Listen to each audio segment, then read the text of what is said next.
Bangladesh army refused to suppress protest, sealing Hasina's fate the night before longtime leader Sheikh Hasina abruptly fled Bangladesh amid deadly protests. Her army chief held a meeting with his generals and decided that troops would not open fire on civilians to enforce a curfew.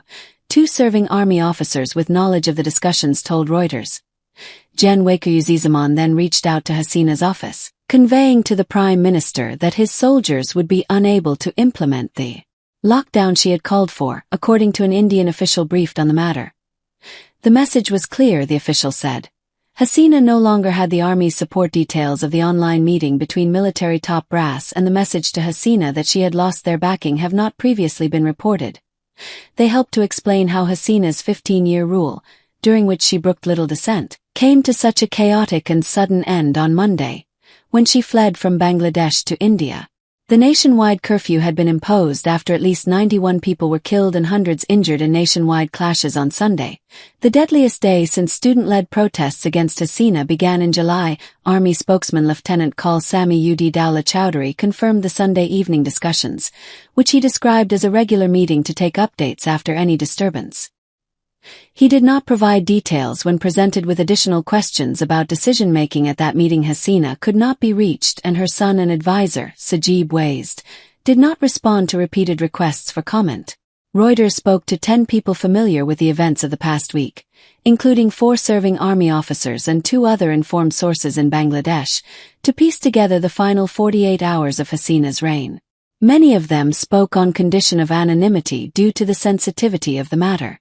Hasina, who has ruled Bangladesh for 20 of the last 30 years, was elected to a 4th term leading the country of 170 million in January, after arresting thousands of opposition leaders and workers. That election was boycotted by her main rivals. Her iron-fisted grasp on power has been challenged since summer by protests triggered by a court ruling to reserve government jobs, heavily coveted amid high youth unemployment, for certain segments of the population. The decision was overturned, but the demonstrations had quickly morphed into a movement to oust Hasina. Waker has not publicly explained his decision to withdraw support from Hasina. But the scale of the protests and a death toll of at least 241 made supporting Hasina at all costs untenable, 3 former senior Bangladesh army officers told Reuters. There was a lot of uneasiness within the troops, said retired Brig Gen M. Sakavath Hossain. That is what probably put pressure on the Chief of Army Staff, because the troops are out and they are seeing what is happening. Waker, who is related to Hasina by marriage, had showed signs of wavering in his support for the Prime Minister on Saturday, when he sat on an ornate wooden chair and addressed hundreds of uniformed officers in a town hall meeting. The military later made some details of that discussion public.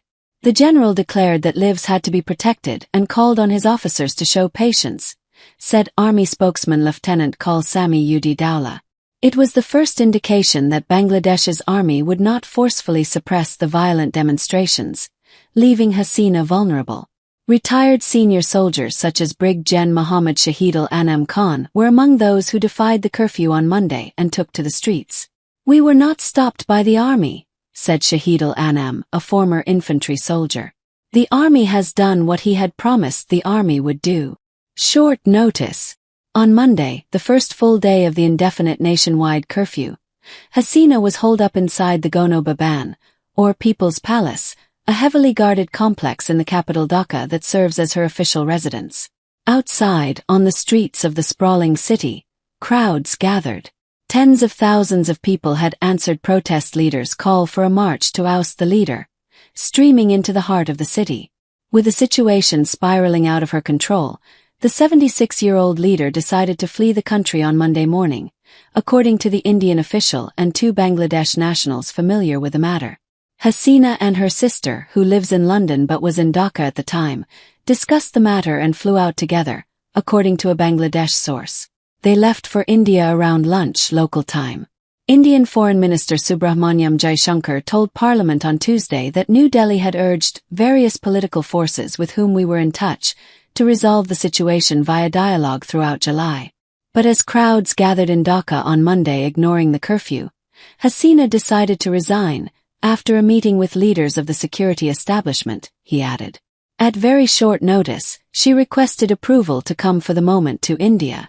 A second Indian official said it was, diplomatically, conveyed to Hasina that her stay had to be temporary for fear of negatively impacting Delhi's ties with the next government in Dhaka. India's Ministry of External Affairs did not immediately return a request for comment. Nobel laureate Muhammad Yunus, whom the protesting students want to lead the interim government after Hasina's ouster, told the New Indian Express newspaper that India had good ties with the wrong people. Please revisit your foreign policy. Yunus wasn't immediately available for an interview. Late in the afternoon on Monday, a Bangladesh Air Force C-130 transport aircraft landed at Hindon Air Base outside Delhi, with Hasina on board. There, she was met by Ajit Doval, India's powerful national security advisor, according to the Indian security official.